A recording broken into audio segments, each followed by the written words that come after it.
Kobe Bryant was a part of music and videos with Destiny's Child back in the past.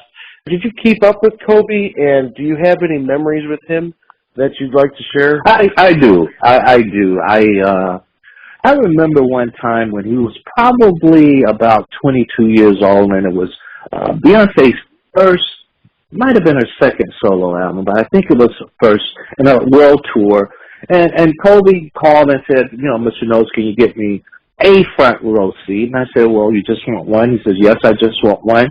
And so I saw him at the concert, and I said, Kobe, I'm a little baffled. Why did you want to come to this concert?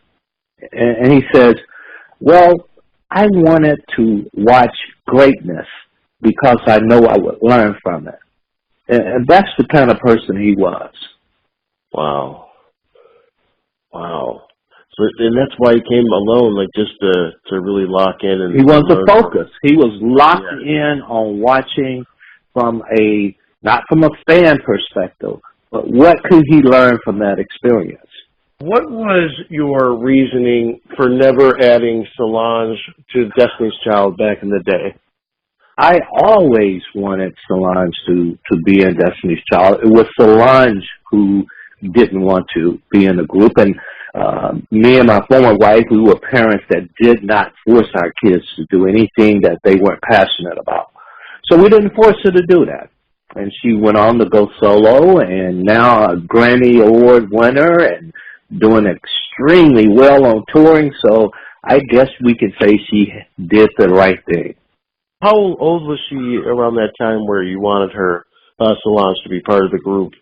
15, 16 years old. So I was constantly still trying to convince Solange to become a member, but she just wasn't going to have it. And, you know, that's why she named her first album Solo Star. She always wanted to be a solo star. You made a lot of sacrifices for your children so they can be where they are today. Do you feel like they see what you've done and what you've sacrificed and appreciate it? Oh, absolutely. They tell me thank you all the time.